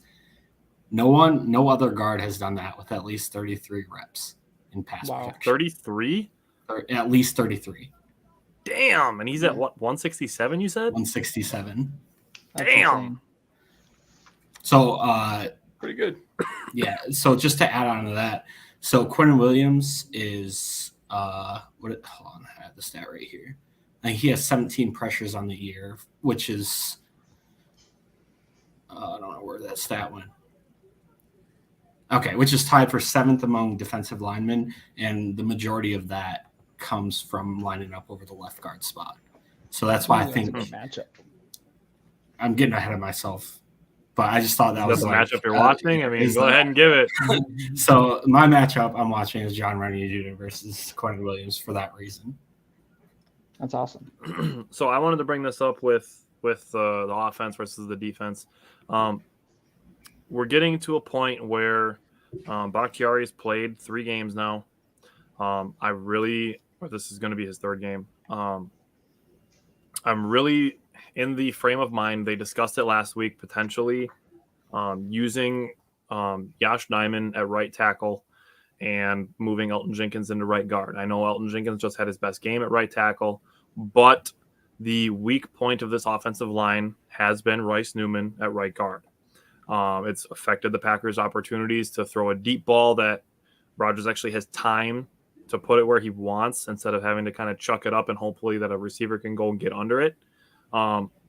So I think if there's a time to put Josh Nijman at right tackle and move Elgton Jenkins to right guard, I think this week is the week to do it. The Jets have a strong defense. For me, my matchup that I'm watching is Aaron Rodgers versus the Jets secondary. Because they have such a good secondary, Rodgers is going to need time to throw, and he's going to need time for his wide receivers to get open. And if he doesn't have that opportunity, he's going to need to be able to go through his reads, his progressions, and then find either the Tunyon or DeGuara or Dillon or Jones, who are his safety valves. Just to be able to get through all those progressions without having an offensive lineman in his lap and then having to turn and run, or by the time that he's ready to make his 4th read, that is, his offensive lineman isn't being pushed back into his face, and then he's taking a sack that knocks him out of field goal range. That's happened 3 times already this season. No, I see think that's Brian really- shaking his head because I know and that's he- something because I messaged about it. And I said it's once a game it happens. So I want to touch on that real quick, and that's a good point, Tyler. And the problem is, I think it seems like we always have a stubborn coaching staff that it's like until something goes crazy wrong, they won't make the change. And I can tell you right now, I think David Bakhtiari is getting really, really sick of rotating. They said that he was just sitting on the sidelines and he wasn't even standing up with his team. Like, and maybe, yeah, you say he shouldn't do that. He should be supportive or whatever. But this is a dude that's been waiting to get back on the field. He's already played an entire game this year. Tell me why we go back to rotating him. I get it that he flew to London, and I get it that there was some rip up the middle of the seam of the field or whatever they were saying. But I think back in Lambeau on grass, it's time for David Bakhtiari to play an entire game. Like, and if that's why that's I'm going to saying I happen, think it's time to move right. you can put Yash. Yash. Time. Well, and I agree with. I don't know why we continue to run Royce. Is Zach Tom going to play much worse than Royce Newman at this point? Or could he play at the same level as him and get that experience and then start to play better? That's where I'm at with it. I mean, I'm not putting him There's in several a game plays where a game that Williams Newman just. Dude, and not to dump on Newman too much, but that sack that Rodgers took to pull us out of field goal range, Newman got he got blew up, like he got beat bad instantly. One of those that Rodgers got sacked on was a sack that he took on purpose just to keep the clock running. I think that was. Brian, was a don't couple. be too mad. I don't care. You don't take a sack out of field goal range. One of them he did. One of them he line did got take a sack on really purpose instead of trying to chuck up an incompletion. I don't remember which game it was. I don't remember if it was the Tampa Bay game or if it was the Bears. It wasn't last week. It was the week before. It was the Patriots. Tampa It's just game. keeping the ball moving. It was against the Patriots. Was it? Okay. Yeah. But God, so Bryant, what is your matchup that you're watching from the Packers offense? So I wrote down Aaron Jones versus Mosley and Quan Alexander specifically in the passing game, because this is where I think that if you can get, you know how they like to line Jones up alongside of Rodgers, if that's the side Mosley's on, or if you rotate him on the other side, I feel like you want to get him out and run some wheel routes or something up the field against this team, or like, because their cornerbacks are really good. If we're gonna run like some deeper routes and try to take some shots, and that catches the cornerbacks and the safeties clear out a little bit, I think that's where you can start hitting Aaron Jones up the seam or up the sidelines a little bit. So I really wrote it down specifically in the passing game, because yeah, they're going to want to run him 15 times, but if they're, you know, I feel like this is a game, like if there's going to be a game, we're going to start running some screens, some more passes to our running backs, which I'm really flabbergasted that has not happened, especially with the way Aaron Rodgers was talking about throwing them the ball. Like let's do it then. Like, what are we waiting for? So hopefully, what do you think? So that's my matchup. So what do you think about running the old McCarthy special and running a pitch to Aaron Jones, and instead of having him run for -3 yards, you pitch the ball to Aaron Jones and you let Aaron Jones take a throw? Or interesting. Or you pitch it out to Aaron Jones, have him take off, and then toss it back to Rodgers and then go for the deep shot that way. I would love some trickery in this, because you never see it, right? You never see it. So another one note I do want to take, you know how we talked about. was asked about the Wildcat, because they saw so much of it from the Giants with Saquon Barkley running it. Obviously, the week before really necessitated it because 2 of their quarterbacks got hurt. But he was asked about it. He said they've talked about it and they've thought about it, but I don't think that means that they're going to implement it. But I'm going to be honest, I have think zero about. interest in that. I have zero interest in that and taking out of Aaron Rodgers' hand. Not in a Wildcat situation, but Yeah. I think a trick play would be interesting. Yeah. So, and then one note I want to say, you know how we talk about the Jets having 23 passes defended? Well, their linebackers between the two, Quan Alexander and CJ Mosley, they've combined for 1. So it's, you know, they have a little bit of speed and stuff, but it's not like they're break. So I don't know how, you know, I don't know how many times they've been targeted or anything, but it's obviously that, you know, if they have been targeted, they haven't been running the ball a lot. So I just think this is a game where we can see Aaron Jones, you know, go off for 75 yards receiving or something. I think it would be interesting to run Lazard, Cobb, and Dobbs, just send them all on fly routes, and then just have Jones come out of the backfield and just curl around Exactly. right behind the defensive line and just, potentially have 10 yards to catch the ball and run. No, Isaac, I don't think Jordan Love can run a Wildcat. I think if you're putting Jordan Love in, that defense is just going to be like, what are you doing? No Wildcat. I have no interest. Maybe I have it's zero like interest in Wildcat. no. So let's go to the defensive side of the ball for the Packers. Simon, you want to talk about the Packers' third down defense as far as the upcoming game is concerned? So I think it'll be very interesting. So the Jets have thrown the ball. They've thrown the ball more than 29 other teams in the league at a percentage wise. But last week, Breece Hall and Michael Carter, they lit up the Dolphins. Like they're pretty good. When we're talking about 1-2 backs in the league, they're a pretty good combo. Breece Hall is a stud too. 225 pounds, runs a 4.3. That's just nasty. It'll be interesting. I had it written down. They pass it 64.2% of the time. Yeah, that's insane. Yeah, and that was when Joe Flacco was actually lighting people up that one week, and he threw for 400 yards. Yeah. So, but their offense is only converting at a 38.3% rate on third downs. So I feel like there's an opportunity for this defense to really go out there and hold them down on third down. But I think it'll all come back to whether Joe Barry holds up his promise on letting these cornerbacks play a little more aggressive and really push up on these wide receivers. They don't have an amazing wide receiver core, but I like Garrett Wilson. I thought, they're decent. Corey Davis isn't a slouch. He's had a couple good games this year. Isaac brought up Braxton Berrios as well, but I think he's more of a threat, honestly, in special team situations. Yeah. So I think there's some opportunity for this defense to come out and play some really good ball on third down. And had a stat that hit Zach Wilson's yards per completion when he's pressured is like 2.6 yards. When he's not pressured, it's like 10 point something. 10.4, I believe it was, or 10.6. So if we get these cornerbacks up on their wide receivers and give the pass rush a little bit more time and they hold up their end of the bargain, we could see a game where we do what we did in the first 3-4 weeks and not allow a third down conversion of over 8 yards. Obviously, that's all predicated on us holding their running backs to short yardage situations. Like you said, I feel like we did a pretty good job of holding Barkley up last week, minus that Wildcat play where he ran for like 40 yards. Right.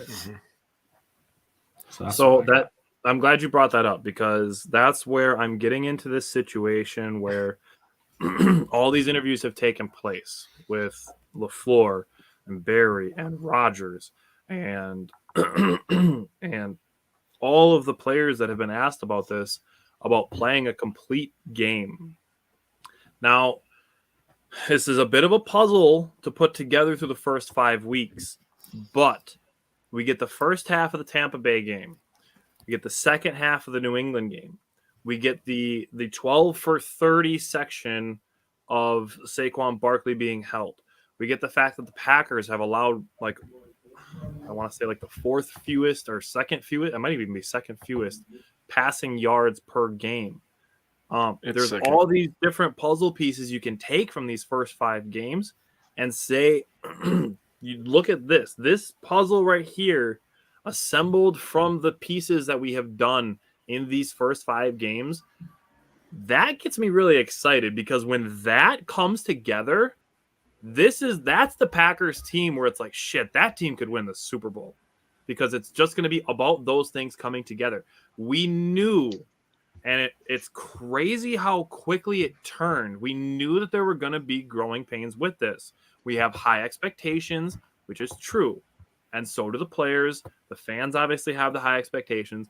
We've seen power rankings where the Packers are 4th in the league, despite having, a 3-1 record and a shaky win against a third-string quarterback and all of that. But there are reasons to believe that this team can do this because they've done these things all in isolated situations. It's just about them coming together. And like I said, when it comes to that, when it happens, this will be a dominant football team. Now, imagine it happens when they play Buffalo. Imagine it happens when they beat Philadelphia. Imagine they get to one of those games. They play a complete game like they've been working on doing, and they make a statement in one of those games. And then people are like, oh, shit, like the Packers are here. They've been here. It just hasn't been all at once. So week 5, for people to be like, oh, this team's going to miss the playoffs, or they're not contenders, or this guy's washed up, or we need to fire this coach, and this coach, or they're just making excuses in their interviews. It's like they're doing the right things at times. They're saying the right things when they're being asked. When these things come together, this will be a damn good football team. People forget that 12 weeks is a long time too. I'm not throwing that. I never throw the hat in until it's actually over. Right. Yeah. I mean, Jake and I just did the same thing with the Brewers up until the last 3 games of the season. Yeah. To me, the NFC North, the NFC this year, like there's no runaway winner of the NFC. Like the Eagles have looked good, but they've won last close games the last 2 weeks. The Vikings, yeah, sure, whatever. They have a cupcake schedule, so I am a little timid if we can win the North. But to me, it's like this is the type of year you just get into the playoffs, and anyone in the NFC has a chance. I've already seen comparisons to the 2010 Packers. I've seen people bring it up. I'm not gonna go super far into that, but I've seen the comparisons being made and how through the first 5 games that this team is similar to that team. But Brian, is there anything you wanted to bring up as far as the defense is concerned with play calling or lack of turnovers as far as the defense is concerned? No, I mean I think I hit it pretty well on the improvement. On the improvement and talking about the distance. I do want to say I think Simon kind of hit the nail on the head with the running backs. And the one thing about their 2 running backs is each of them have 17 receptions. So they're going to be part of the catching game. Each of them have 17 receptions, which is 3rd on the team. So they're getting targeted plenty. Zach Wilson he's come back and he's 2-0, but he's only completed 56% of his passes with 1 touchdown, 2 interceptions. And he's only averaging like 230 per game. It's not like he's came back and started lighting up the world. Flacco was playing better, and Zach Wilson's more dynamic, but he's not as dynamic right now because he's not even rushing. I think he has 6 rush attempts for like 17 yards. So it's not like he's Jones. Yeah, going crazy. Breece Hall had that 79-yard catch last week, so he's definitely dangerous. Their offense is getting up 12 sacks, so hopefully we can, get some pressure. So I think Quay Walker and Devondre Campbell against those 2 running backs is going to be big. If Barry actually does what he's going to say and impresses these wide receivers, and these linebackers can get up on these running backs, we should be all right, I think. Jake, is there anything you wanted to add to the Packers defense? No, I was going to talk about Breece Hall as well. He's 3rd in receiving yards on the team, so obviously that long reception helped. Bryant stole my thunder with the receptions, but that's okay. Bryant's a smart guy, so I'll let him have that one. All right. Well, you don't get too much credit. Let's chill out on that. He's a smart guy. I like Bryant. Bryant brings up some good points that I didn't even think about. I'm like, that was good with Bryant. All right, Jake, I'll let you go first for the matchups that you're watching for the Packers defense. All right. Well, I'm going to get my matchup on offense first since I didn't get to do that one. Oh, I didn't come back. It's okay. I'm not upset. It happens. We have a lot of stuff to cover. The first thing I'm watching for on offense is very simple, short and sweet. I'm looking for Matt LaFleur to stay with the hot hand.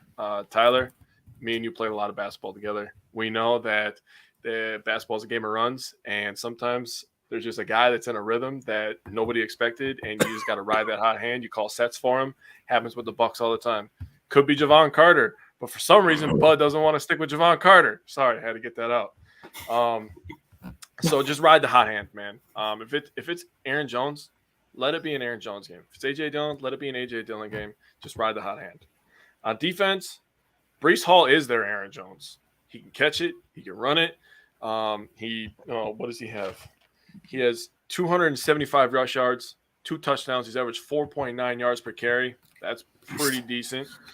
And he has 17 receptions for 213 yards in the passing game. So we got to slow that guy down. We got to key on him. Devondre Campbell and Breece Hall, they're going to have a good duel this week. Simon, what's the matchup that you're watching from the Packers defense against the Jets offense? This just goes back to everything that we're hoping that Joe Barry's saying, and I'm hoping that I get to see a good matchup between our cornerbacks and their receivers.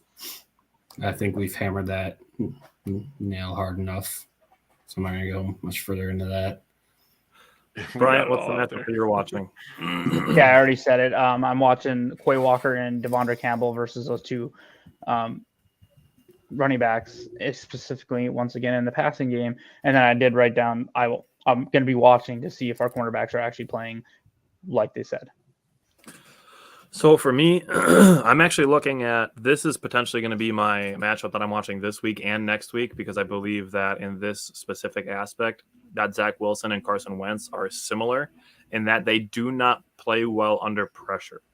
So I am watching the pass rush against Zach Wilson to see, like Bryant brought up, Zach Wilson has 1 touchdown and 2 interceptions since he's been back. Put some pressure on Zach Wilson and force him to make quick decisions. You know, you brought up the stat that his depth of target when under pressure is under 3 yards, 5 yards, something like that. What was it? I think it was 2. It was like 2 point something. 9, I thought you said. And then when he's not under pressure, it's over 10 yards. So bring that pressure. And then if our corners are playing that press coverage, that tight coverage, like Jerry Gray and Joe Barry brought up, a 3-yard depth of target is going to mean a 3-yard gain at best if the ball is caught. And that's how you put a team in the 2nd and 7 and 3rd and long. Zach Wilson's the type of quarterback that's going to try to extend plays, and he might throw crossbody and stuff too because he still learns. So I feel like that. Come on, man. Let's win this turnover battle. Come on. So we're talking a Quay Walker interception? I don't care. I don't care if Jaron Reed intercepts it. I just want to see a turnover. If Jaron Reed gets an interception, I'm coming to your house and kissing you on the lips, man. I'm just going to go live on the page. Oh, it got weird. All right, Jake, get us the weather report. All right, weather report. If you live in Wisconsin, it's fall now, and it kind of sucks. It's a little depressing because it doesn't get bright outside till like 9 o'clock in the morning, and then it's like nighttime at like 3 o'clock, so that kind of sucks. But Sunday, 49 degrees is the high, so cold, and winds west at 10 to 20 miles per hour. Sucks. All right, Jake, It's keep like talking. beautiful Wait, weather. what were the winds? Winds 10 to 20 miles per hour. That's pretty good. That ain't cold. Dude, okay, so what was it? It was just a couple of days ago where it was like 70 something, and then the next day it was like 50 degrees. And they said that the real feel was like 24 degrees colder. Like 51 the rest of the week. If there's 10 to 20 mile an hour winds, the real feel is going to be in the low 40s, mid to low 40s. And it's been wet That's all Packers week, ball man. right there. Bro, it was 80 degrees out this afternoon. It was 50 this morning when I was running. 50 is good for It was running. nice. It was nice. Well, I'm not running 5 miles. Okay. Do you want to run 5 miles? I don't. That doesn't sound Would you enjoyable. run 5 miles? Huh? Do Could you I run want 5 to? miles? Could I? They just Yeah, do I it. can run 5 miles. I won't Jake. stop. I'll run 10 miles. Oh, I want to pay to see. Bullshit. Not I will run- damn chance you run 10 miles. Dude, if I die running that 10 miles, I'm not stopping. I'm running 10 miles. If I die, I will die. give Kirk you Cousins, baby. I will give you $10 for every mile if you run 10 miles. So I will give you $100 if you run 10 miles Without stopping. Bet. without stopping or walking. Bet. You gotta do it no on walking. treadmill and record it. You Yeah, gotta turn it I'll up do to it. I 10 don't miles care. an hour, too. Are we gonna have watching 3.5 hours of Jake running? I'll do it. That's gonna be a long, boring movie. Wow. When It'll did be this funny when become he tries. this Jake hour. First I You get said you could skipped. do it. First I get skipped, and now everybody's just ripping on me. Wow, man. All right, tell you. fine. I believe can in go you, first Jake. For key to I victory. believe in Go you. first. Okay. Keys to victory. My key to victory is stopping Breece Hall. I think he is that offense. I don't think Zach Wilson is a game breaker quite yet, although I have seen improvement in his second season. But like I said before about Breece Hall, he's the guy that kind of makes that offense go, running, catching. He's their Aaron Jones, kind of like they're using Breece Hall like we should use Aaron Jones, to be completely honest. But stop Breece Hall. That's my keys to victory. Simon, what's your key to victory?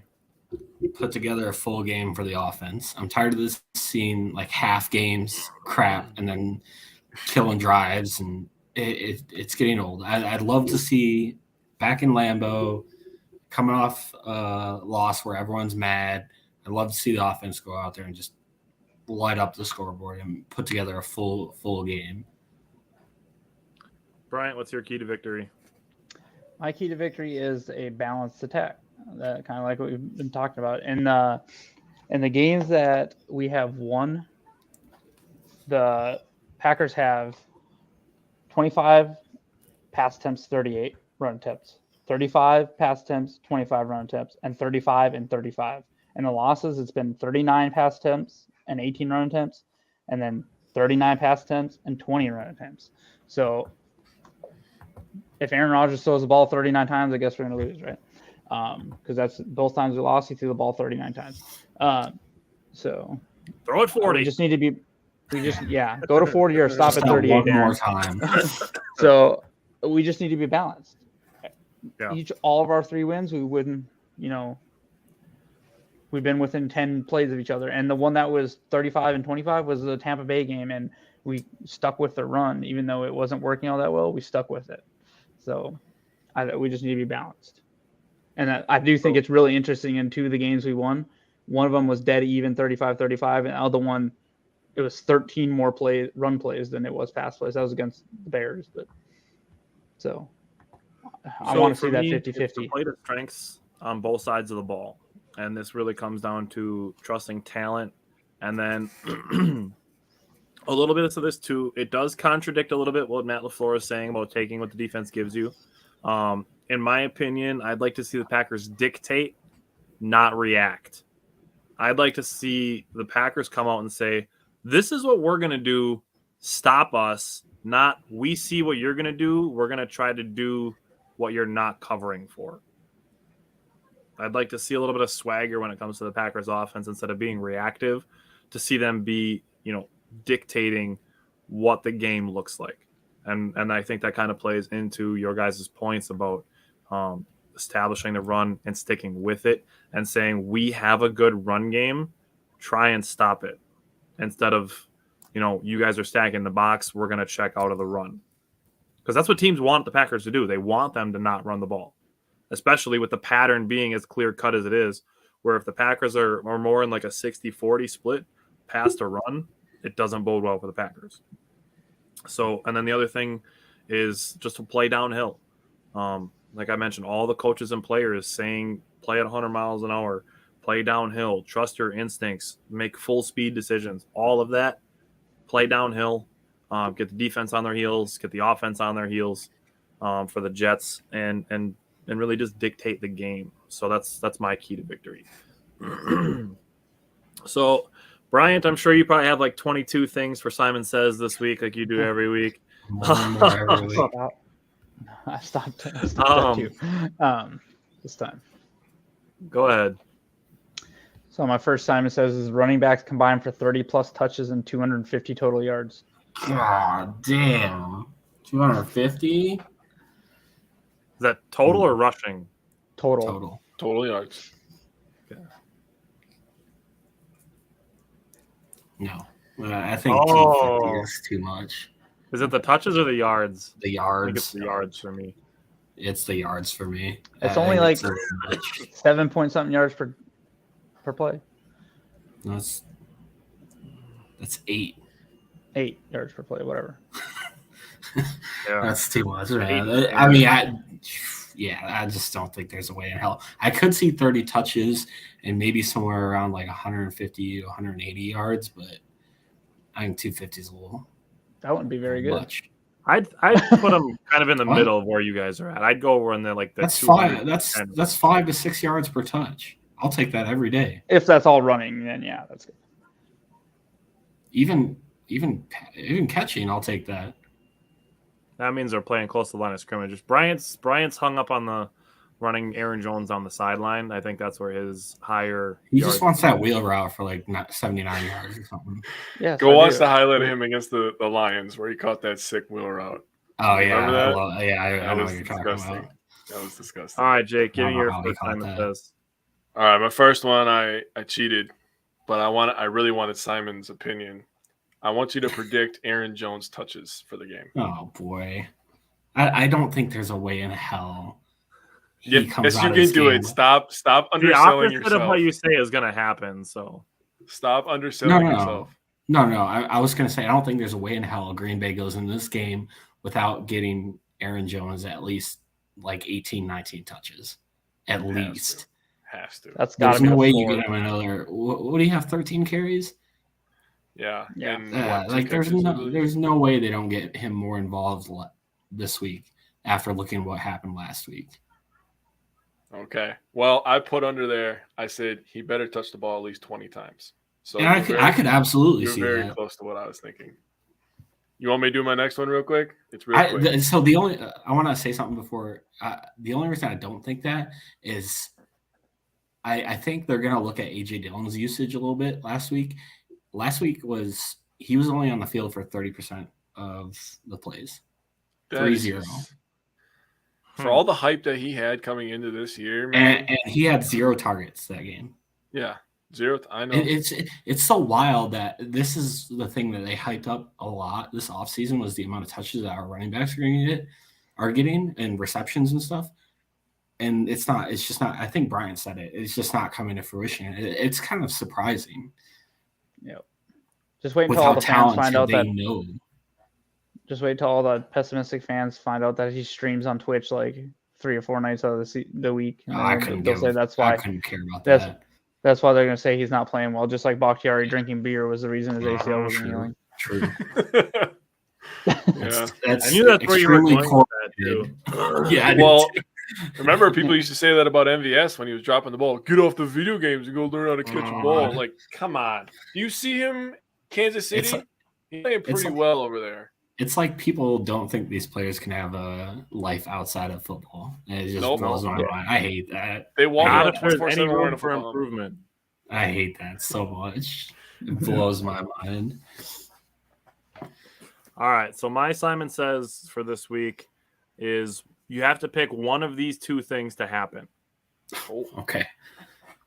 So it's either Rashawn Gary has 2 sacks or Darnell Savage and Rasul Douglas each have an interception. Gary all day. I think it's Yeah. it's the way easier pick. Yeah. Should have said 3. So my next my That final one might have made me think a little bit harder. Yeah. But my next one kind of goes with that. My second one was the Packers secondary gets aggressive finally, has 5 passes defense, which would be like almost doubling our season total, and 2 interceptions. Oh. I love the God. I love It's the hard to talent pick of the because Zach secondary. Wilson throws the ball, like you said, like 60% of the time. So the opportunity is there. I think that's what's making Simon so stressed. But the thing was, last week they only threw the ball like 40% of the time. And I don't know if that's the game plan. Well, I don't they know. had That might- all, like because- all but one of their touchdowns were inside the 5-yard line. Because Miami has a lot of the same issues that we do as far as personnel on defense and how they're playing it, as far as how much they play too high and stuff. So I'm wondering if the Jets kind of see something similar in ours, and they might think to run the ball on us. Were you waving or? I'm gonna help you out. I'll go for Teams that go against the Packers, they throw 52% of the time and they run 47% of the time. it. Oh wow, So that's actually What happens to the other 1%? I don't know. That's I just think what it the website rounded. told me. Oh, okay. Wow. It's rounded. That's so I didn't put the confused. decimal on there. I just wrote down the 52.47, buddy. They're kneeling. Yeah. I don't know. Does that count as a run play? I don't know. I think it does actually. Yeah, I think it does too. What'd you say? 5 pass defense and 2 picks. 5 picks? pass defenses and 2 picks. If you would have said 1 pick, I'd say yeah. yeah, 2 picks. I feel like 4 and 1. That's why I got to I put it don't know. in like 2 that picks. I'm probably gonna threshold say nah.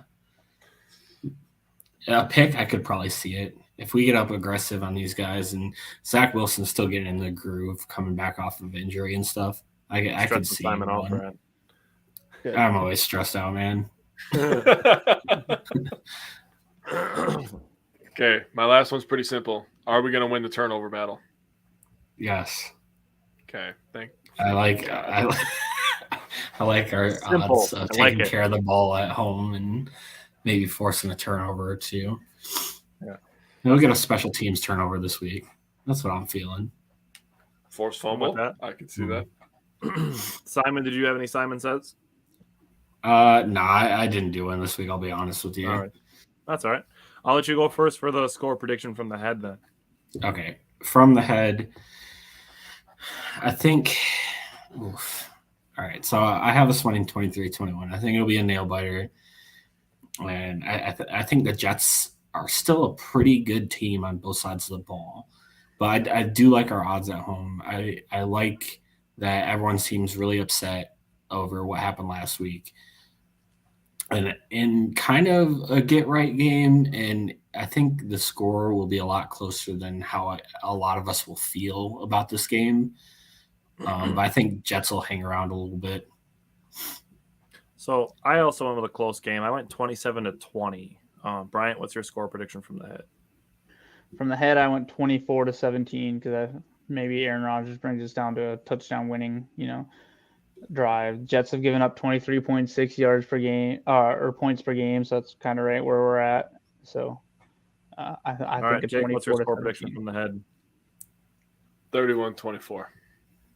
Wow, we all got within 7 points or less. One Nice. possession. Look at us.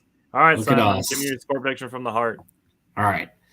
From the heart, I feel like them coming into Lambeau, it's going to be loud. Fans are mad.